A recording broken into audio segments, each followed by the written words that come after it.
Baik, kita mulai. Assalamualaikum warahmatullahi wabarakatuh. Selamat pagi, salam sejahtera bagi kita semua. Suara saya terdengar ya?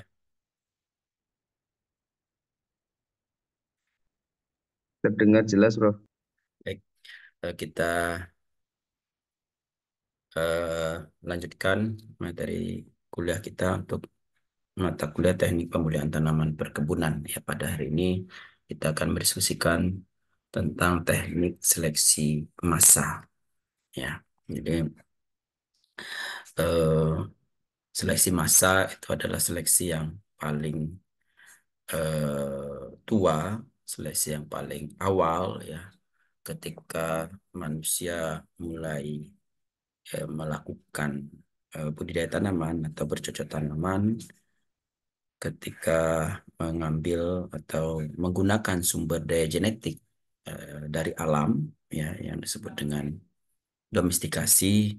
Nah, pada saat itu sudah melakukan seleksi, dan seleksi yang dilakukan adalah seleksi massa ya.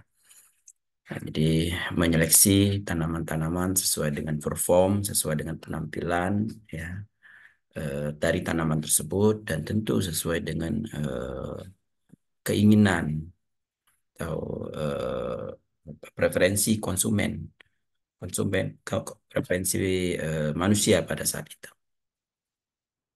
Nah, jadi eh, seleksi massa ini sudah berumur sama dengan umur dari manusia bercocok tanam.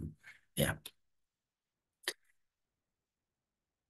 Namun demikian masih seleksi massa ini masih tetap digunakan sampai saat ini, ya.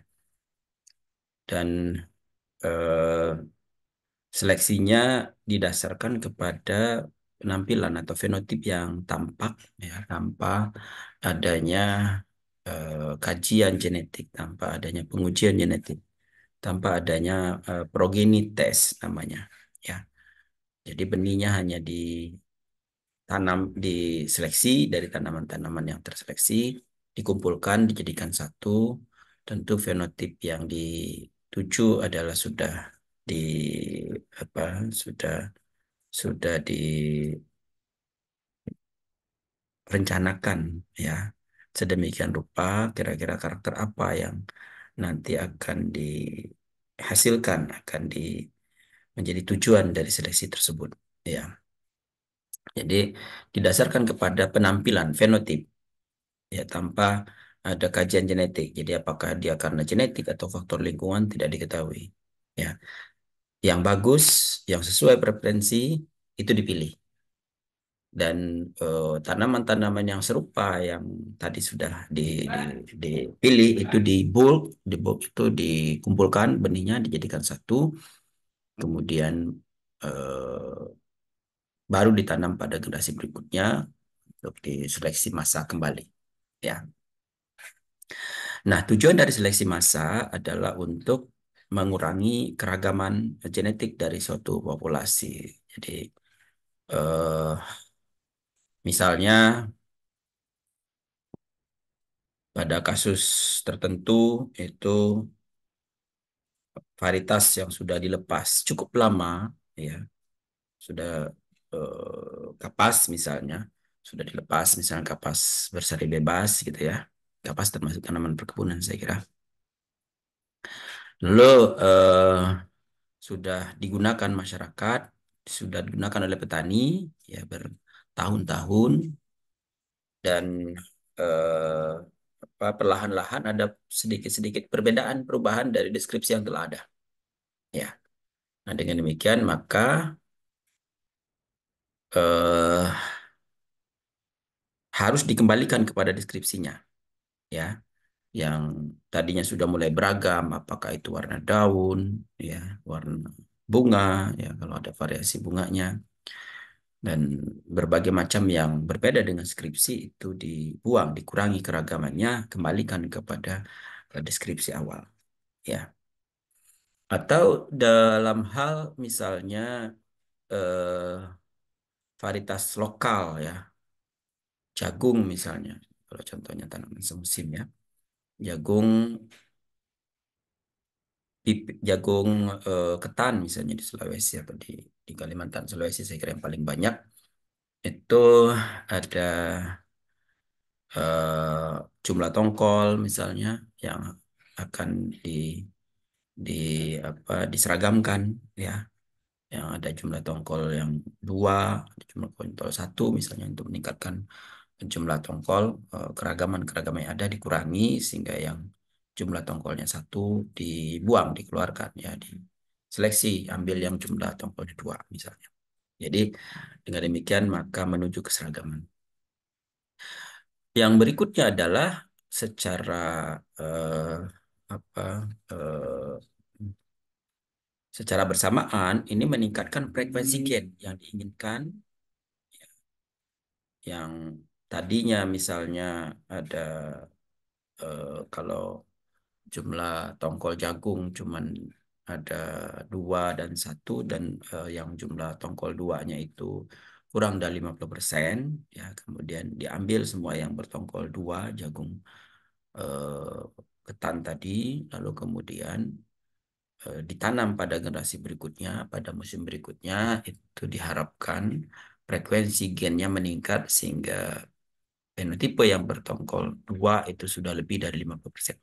Yang tadinya kurang dari 5%, misalnya hanya 40% ya yang bertongkol dua, kemudian diseleksi, diambil yang bertongkol dua, dilanjutkan pada musim berikutnya dengan harapan meningkat ya tongkol duanya lebih dari 50%. Nah, ini artinya meningkatkan frekuensi gain yang kita inginkan dalam populasi.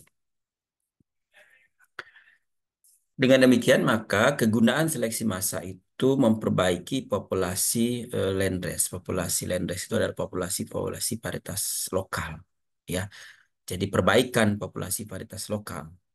Tadi contohnya kalau dia bertongkol satu, kemudian diperbaiki menjadi yang bertongkol dua pada jagung ketan, misalnya. Ya, eh, tongkol dua, tetapi dua-duanya mempunyai ukuran yang sama eh, besarnya, sama bagusnya, begitu ya.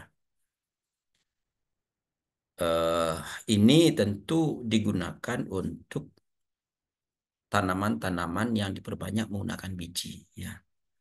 eh, Tanaman-tanaman perkebunan, kalau permohonan perkebunan diperbanyak dengan biji. Dulu seleksi-seleksi yang dilakukan oleh petani-petani kelapa sawit adalah seleksi massa sebelum diketemukan eh, pembentukan varietas hibrida tahun 60-an ya.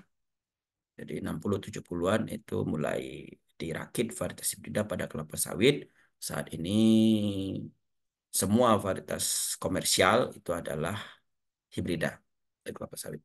Ya, dulu seleksi massa, petani melakukan seleksi pada sawit-sawit yang menurut petani itu bagus, lalu ditanam pada generasi berikutnya sehingga produktivitasnya lebih baik daripada sebelumnya, tetapi kalau dihubungkan dengan varietas hibrida masih lebih eh, baik varietas hibrida tentunya. Ya.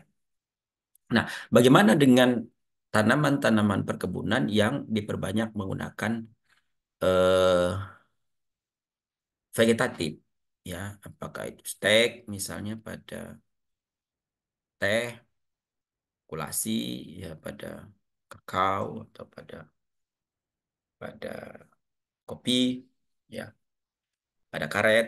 Ya, jadi setelah dilakukan seleksi yang bagus, maka diperbanyak secara vegetatif, ya, langsung gitu. Seleksi massa di awal, kemudian langsung diperbanyak secara vegetatif untuk melihat dievaluasi berikutnya performnya. Ya. Pada kopi sampai saat ini masih ada beberapa yang melakukan seleksi massa ya di beberapa varietas varietas lokal, ya, beberapa varietas lokal yang mendapat indikasi geografis atau yang sudah dilepas varietasnya beberapa daerah, seleksi massa.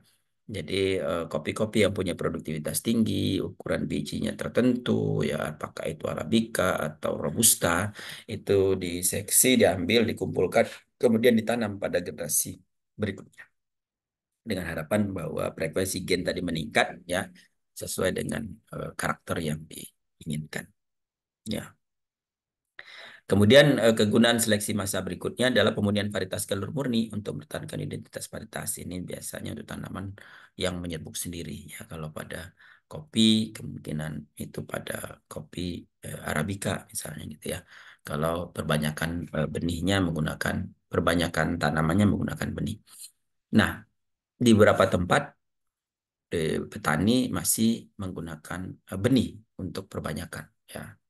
Di saya sebagai tim ahli indikasi geografis periode sebelumnya, periode yang lalu itu sering diminta untuk uji substantif di beberapa lokasi, misalnya di Rejang Lebong di Bengkulu, kemudian di Oku Selatan ya di Sumatera Selatan ya. Untuk kopi-kopi Robusta ini mereka masih menggunakan biji untuk perbanyakan ya, masih menggunakan biji untuk perbanyakan. Beberapa itu menggunakan okulasi untuk perbaikan eh, tanaman yang sudah tua. Tanaman sudah tua sebelum ditebang begitu ya, kemudian di okulasi ya, ditempel ya, tempel dengan eh, yang tanaman yang punya produktivitas bagus ketika tempelannya sudah eh, tumbuh dengan baik ya, eh, batang utamanya dipotong ya. Ada juga penempelan-penempelan semacam itu rutin dilakukan satu tanaman misalnya dua atau tiga tempelan untuk produk peningkatan produktivitas ya, peningkatan produktivitas. Jadi dari mata tempel itulah nanti akan berbuah pada tahun-tahun berikutnya ya. Kemudian kegunaan seleksi massa yang lain untuk meningkatkan horizontal resisten. Jadi ketahanan horizontal biasanya untuk ketahanan terhadap beberapa penyakit pada tanaman tertentu ya. Pada kakao itu eh, penyakit-penyakit yang menyebabkan busuk buah itu ya, ini bisa dilakukan seleksi yang demikian. Nah, berdasarkan cara seleksinya, maka seleksi massa itu bisa dilakukan eh, yang disebut dengan seleksi massa langsung dan seleksi massa tidak langsung. Ya, seleksi massa langsung itu langsung dilakukan terhadap sifat-sifat yang ingin diperbaiki. Ya, sifat-sifat yang ingin diperbaiki. Apa misalnya kalau pada kopi sifat apa yang ingin diperbaiki? Ya, ukuran buahnya, ya, warna buah. Ya, di beberapa tempat ada warna buahnya. Saya lihat itu yang warnanya kuning, ya, walaupun sebagian besar yang warnanya merah, ya.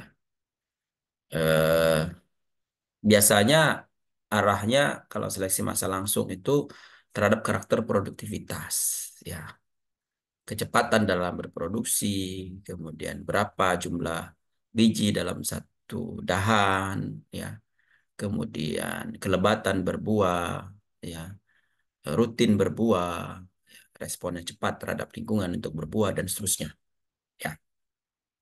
Jadi langsung terhadap karakter karakter produksi, ya, langsung terhadap karakter produksi itu namanya seleksi massa langsung, ya, penilaian berdasarkan fenotip langsung ya, dipisahkan ya, kemudian ditanam pada generasi berikutnya. Sementara seleksi massa tidak langsung ini targetnya misalnya ke arah produktivitas, bobot eh, biji per hektar, bobot bibit per tanaman, bobot bibit per hektar, gitu ya. Ini menjadi masalah di beberapa lokasi karena produktivitasnya masih relatif rendah karena beberapa lokasi itu eh, nanam kopi itu seperti nanam lupa, tidak dipupuk, tidak diapa, ditanam begitu saja gitu ya. Ini menjadi masalah sehingga varietas-varietasnya memang yang tahan banting gitu ya. Nah, untuk meningkatkan produktivitas, maka seleksi dilakukan melalui karakter lain, misalnya jumlah jumlah buah ya, perdompolan berapa yang berhasil fruit set. Kemudian bobot per biji, bobot per buah gitu ya. Eh, mayoritas biji itu bukan biji tunggal ya, biji biji dua misalnya ya. macam-macam ya saya kira bisa berdasarkan keinginan petani itu itu dengan melakukan seleksi terhadap bobot biji, jumlah biji, perdompolan ya. Ini targetnya adalah peningkatan produktivitas per tanaman maupun per hektar. Biasanya dilakukan untuk karakter-karakter yang berkorelasi ya, positif dengan biji. Ini tinggi tanaman, tapi yang berkorelasi positif biasanya jumlah. Jadi berkorelasi positif dengan produktivitas itu adalah jumlah biji, bobot biji, ya beberapa itu memang tinggi tanaman, gitu ya. Sehingga seleksinya tidak langsung ke produktivitas, tapi seleksi dilakukan dari komponen hasilnya dengan harapan produktivitas meningkat. Nah, jadi itu seleksi tidak langsung. Seleksi massa langsung terhadap karakter target, seleksi massa tidak langsung melalui karakter yang lain karena biasanya kesulitan untuk apa langsung ke dalam eh, karakter target ya atau kesulitan dalam hal karena karakter tersebut eh, belum muncul pada saat itu ya belum muncul pada saat itu ya atau harus diinokulasi misalnya ya. Nah, ketahanan terhadap penyakit ini sering dilakukan seperti itu. Jadi pada fase bibit itu yang tidak mati, yang apa relatif tahan itu yang dipilih misalnya dengan harapan nanti di lapangan dia akan bertahan terhadap penyakit-penyakit tertentu. Ya. Nah, kemudian berikutnya adalah macam-macam seleksi massa. Ya, tadi seleksi massa ya, langsung seleksi massa tadi langsung. Kalau ini adalah macam-macam seleksi, seleksi massa positif. Seleksi massa positif itu yang baik diambil dan pindahkan.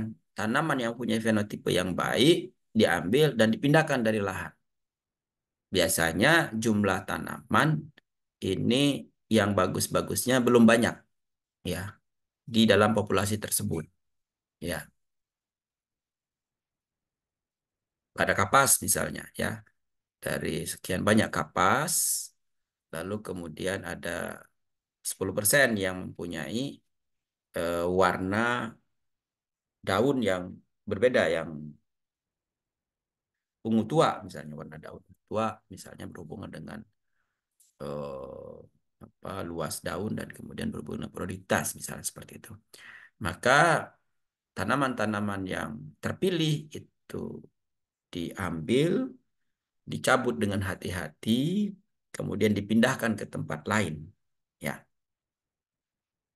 jadi itu seleksi massa positif. Pindahkan ke pot misalnya untuk ditanam di rumah kaca agar tidak bercampur dengan yang lain misalnya seperti itu. Itu seleksi massa positif. Kenapa bukan yang jeleknya yang dibuang? Nah, kalau yang seleksi massa negatif tanaman tidak terseleksi yang dibuang. Ya, jadi seleksi massa negatif itu yang bagusnya ditinggalkan, yang tidak bagusnya dibuang.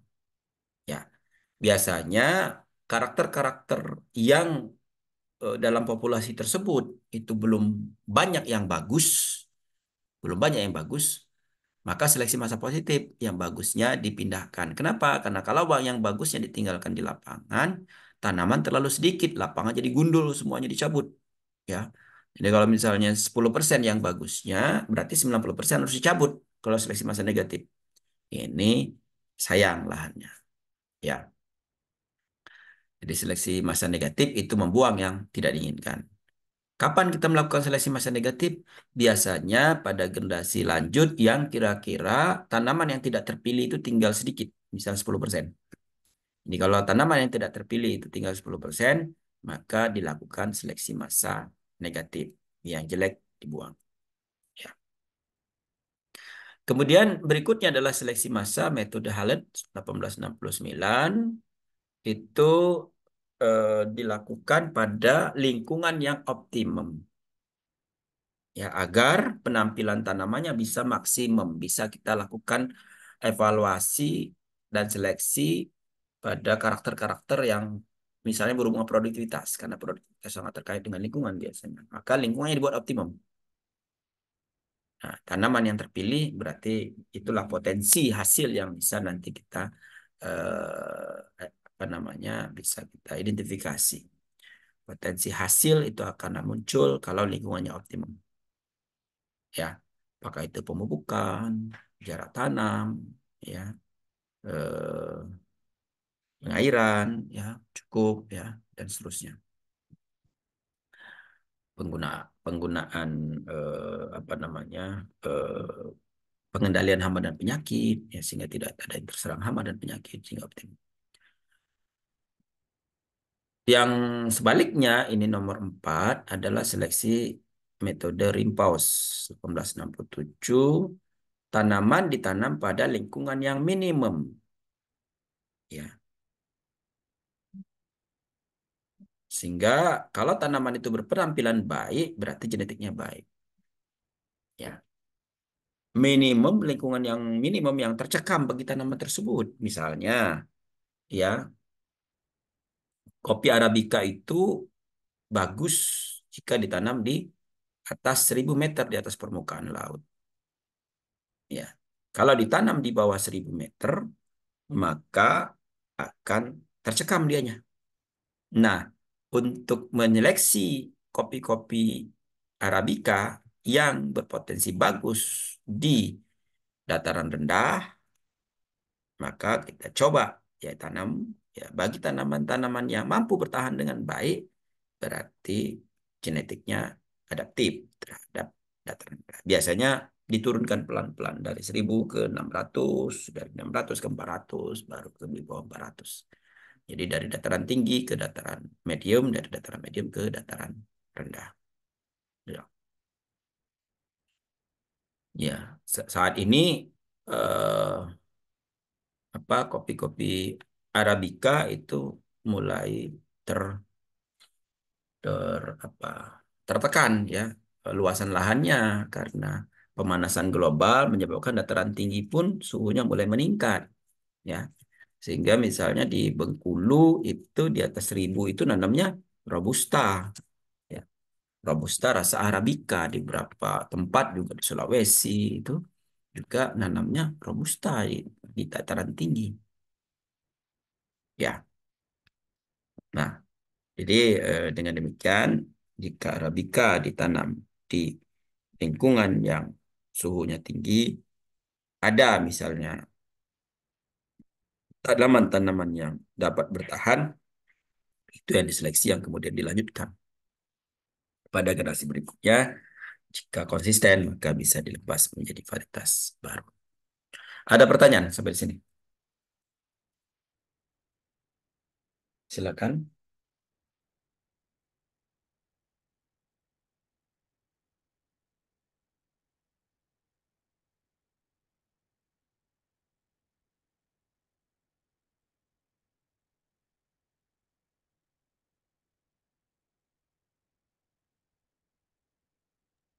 Sepertinya belum ada, Bapak. Baik, kita lanjut ya kalau belum ada.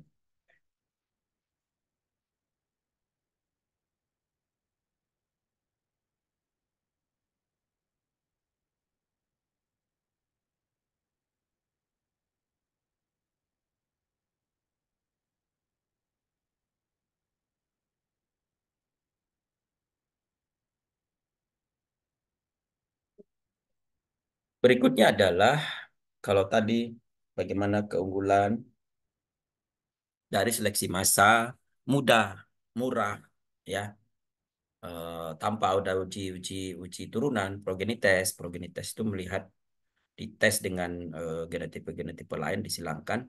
Lalu kemudian dia jika anaknya bagus maka berarti dia mempunyai genetik yang bagus maka dia dipilih. Nah, pemulia-pemulia yang baru biasanya atau petani pemulia ya banyak petani pemulia yang melakukan seleksi ya atau nenek moyang kita ya yang dari dulu menanam tanaman lalu kemudian menyimpan benihnya untuk ditanam pada generasi berikutnya itu seleksi massa. Ya, mudah. Jadi itu budaya-budaya di daerah tertentu, misalnya untuk padi ditanam semusim ya. Sebelum panen raya, mereka akan panen dulu beberapa tanaman terpilih, kemudian untuk disimpan benihnya pada generasi berikutnya. Ya, sebelum benih komersial sekarang mudah dijumpai, dulu itu yang dilakukan oleh petani kita. Ya, itu termasuk seleksi massal. Karena yang mereka pilih adalah yang terbaik, yang kemudian dilanjutkan pada generasi berikutnya. Nah, selain daripada keunggulan tadi, ini adalah kelemahan seleksi massal. Ya, jadi seleksi massal ini berdasarkan fenotip, sehingga keberhasilan sangat tergantung dari nilai heritabilitas, bagaimana perform genetiknya dibandingkan lingkungan. Ya, kalau misalnya genetiknya eh, lebih kecil dibandingkan lingkungan, maka akan sulit kita melakukan seleksi berdasarkan fenotip. Ya, biasanya akan efektif untuk karakter-karakter yang dikendalikan oleh sedikit gen. Satu gen, dua gen, tiga gen, sehingga fenotip itu didasarkan kepada genetik yang ada. Ya, yang kedua, untuk seleksi tidak langsung, ya, kadang-kadang korelasinya tidak terlalu kuat atau kadang-kadang korelasinya negatif, ya. Misalnya kita ingin melakukan eh, seleksi terhadap yang tahan terhadap penyakit, tapi ketahanan terhadap penyakit itu berhubungan dengan produktivitas yang rendah, ya. Jadi kalau kita milih yang tahan, dapatnya produktivitas rendah. Yang produktivitas tinggi itu rentan karena gennya itu berdekatan. Nah, ini sulit untuk memisahkan antara gen tahan dengan produktivitas yang tinggi. Itu sering terjadi pada penyakit, ketahanan terhadap penyakit. Ya, misalnya yang sering terjadi itu pada kacang tanah, ya. Kacang tanah itu rentan, yang rentan terhadap eh, karat daun, ya itu punya produktivitas tinggi, sehingga malah dijadikan indikator oleh petani karena dia akan muncul pada fase tertentu. Jika karat daunnya sudah muncul, sudah siap panen gitu ya. Nah, jadi kalau daunnya sudah mulai habis, sudah mulai coklat semua, maka siap panen kata petani. Itu berarti apa dilakukan panen. Padahal munculnya karat daun itu karena penyakit, gitu ya. Kalau dia tidak sakit, itu dia tidak akan habis daunnya, tetap akan hijau walaupun eh, bijinya sudah siap panen. Nah, ketahanan terhadap penyakit pada kacang tanah yang seperti itu berhubungan dengan produktivitas yang rendah, yang rentan, yang produktivitasnya tinggi. Sehingga hampir semua yang produktivitas tinggi yang dilepas kepada petani itu rentan terhadap karat daun. Jadi jadinya maka menjadi indikator yang siap panen tadi. Nah, hanya efektif untuk sifat yang dikelola oleh gen-gen aditif. Karena kalau gennya itu dominan, maka yang terlihat adalah yang alel dominan saja. Kita mau menyeleksi yang merah dibandingkan dengan yang putih, gitu ya. Jadi kalau misalnya gennya aditif, maka apa kalau dia merah itu adalah homozigot dominan. Kalau aditif, karena kalau dia heterozigot warnanya pink. Kalau A besar A kecil warnanya pink. Kalau A kecil warnanya putih, sehingga kalau gennya aditif, seleksi yang merah dia akan dapat ya merah dan dengan genetik homozigot. Sementara kalau misalnya dia gennya dominan tidak aditif, ya maka yang merah itu belum tentu homozigot dominan. Yang merah itu bisa homozigot dominan, bisa heterozigot, bisa A besar, bisa A besar A kecil, begitu. Sehingga sulit kita dalam melakukan seleksi.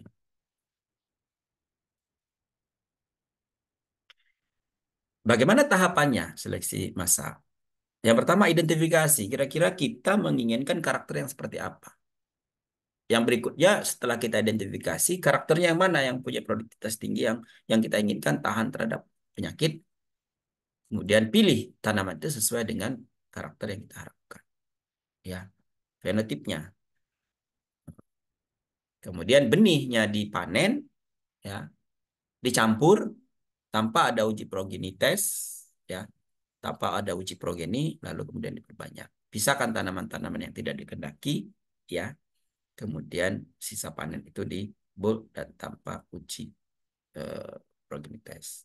Nah, kemudian yang juga penting agar seleksi ini efektif adalah lingkungan dibuat seseragam mungkin. Memang tanaman tahunan tidak mudah karena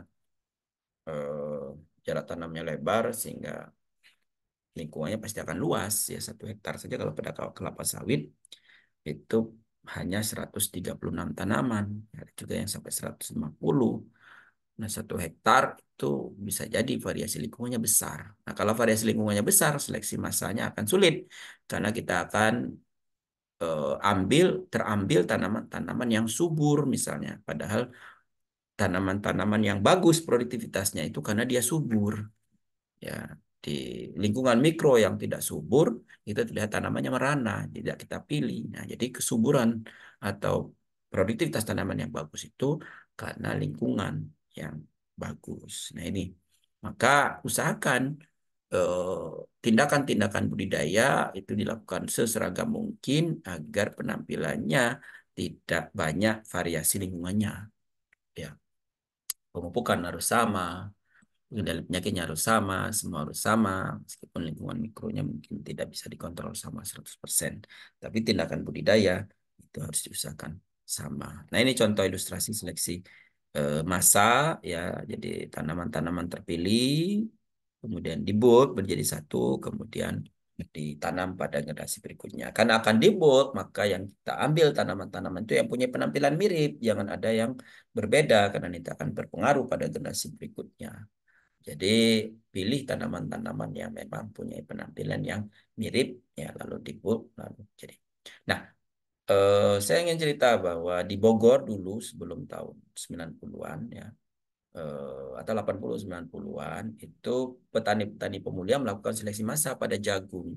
Sehingga kalau awal-awal tahun 80-an itu jagung manis masuk Indonesia, belum ada varietasnya, petani-petani di Bogor itu melakukan seleksi massal pada jagung-jagung manis yang diintroduksikan, muncullah varietas-varietas jagung manis Hawaii Bogor misalnya, ya, atau seleksi Darmaga 3, SD3 seleksi massal sesungguhnya yang adaptasi pada lingkungan-lingkungan di Bogor. Sehingga dalam setahun 2 tahun muncullah varietas-varietas baru dari petani-petani Bogor, ya. Hawaii Bogor misalnya untuk jagung manis. Dulu sangat terkenal ya. Nah, ini contoh seleksi massa pada kapas.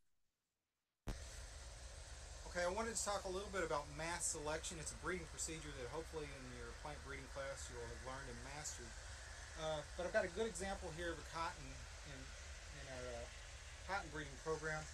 2 years ago, we had 2 different lines here.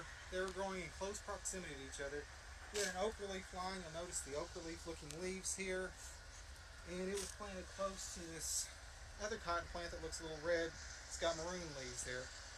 Very distinctive. So what happened here is we had a bee that cross-pollinated, and so they cross-pollinated those two, and last growing season, out of the ochre leaf line here, we started seeing a few plants that looked a little bit like this, and this is a good example of a heterozygous plant. You'll see it's got a little bit of a red tinge to it and a little bit of an ochre leaf there, so it's an intermediate type there. So what I did in this big grow out of this ochre leaf is I went through and I mass selected plants that had this intermediate shape because I knew it was a heterozygous between the two types. And if you'll see behind me, you'll see examples of how this continues to segregate. These are actually F2 plants. You'll see some here that have the red ochre leaf because it's segregated that direction. You'll still see some intermediate types. There's an intermediate red with a true ochre leaf. Here's a true green with an intermediate ochre leaf. And here's a normal leaf that's got a little bit of a red tinge to it. And what I'll do is I'll go through here, and this is where mass selection comes in because I'm looking specifically for a plant that is red with an ochre leaf, because one of the advantages with this type of trait is the red tends to give us a little bit of extra worm protection, host plant resistance to worms, And also with that ochre leaf, you get better spray penetration when you do have to apply pesticides. So it's able to penetrate deeper into the canopy. And also it's thought that this ochre leaf might be a little more drought tolerant. So this is definitely the type of plant that we're looking for here. And so what I can do is I can just go down this line and start pulling out all the plants. You can see there's a red ochre leaf that I don't want. There's an intermediate type. And you see you have to remove a lot of plants within a row to get the kind that you really want.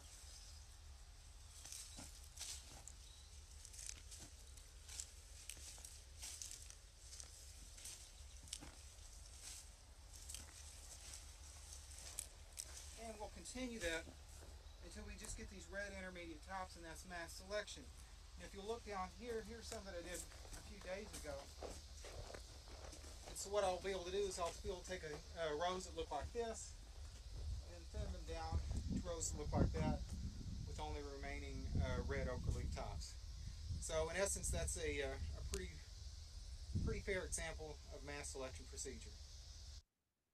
Ya, itu adalah seleksi massa pada kapas contohnya. Nah, dari contoh yang tadi dia melakukan seleksi massa negatif atau seleksi massa positif?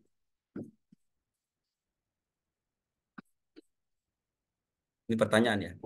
Dia bisa jawab?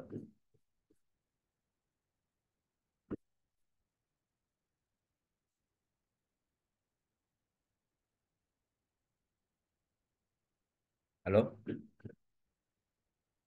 Dari contoh tadi itu seleksi massa positif atau seleksi massa negatif?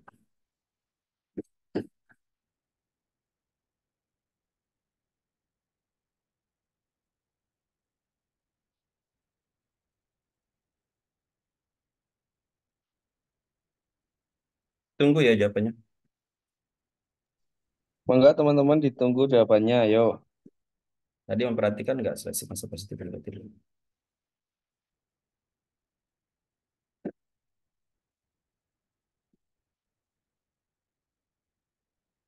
Seleksi negatif, Bapak. Yang jawab siapa? Pratama Egy ya? Karena membuang Mm-mm. seluruh bagian tanamannya, Pak. Ya, betul. Ya, jadi Mas Egy betul. Seleksi massa negatif ya karena tanaman yang terseleksinya di dibuang ya, dikeluarkan.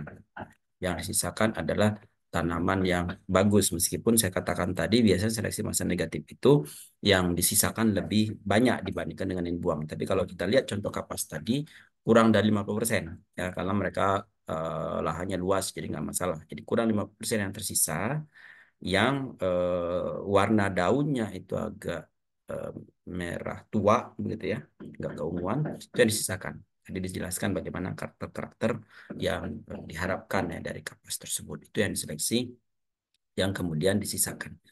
Nah, biasanya dilakukan untuk tanaman-tanaman saat fase vegetatif.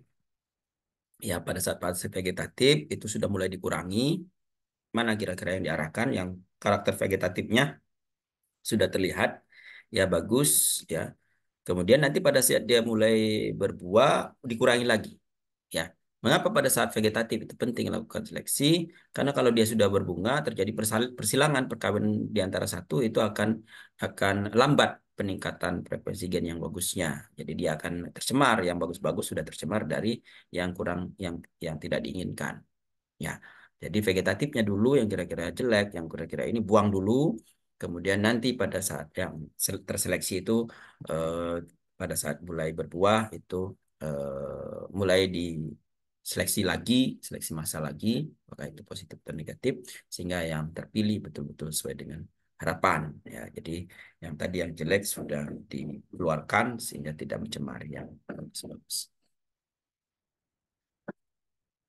Oke, saya kira itu untuk yang seleksi eh, massa.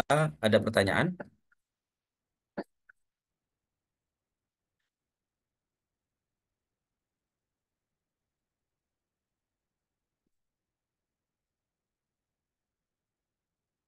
Sepertinya tidak ada, Pak. Oke, jelas ya. Demikian maka kita cukupkan sampai di sini. Sampai ketemu di lain kesempatan. Assalamualaikum warahmatullahi wabarakatuh. Waalaikumsalam warahmatullahi wabarakatuh. Waalaikumsalam warahmatullahi wabarakatuh. Saya Muhammad Iqbal ya.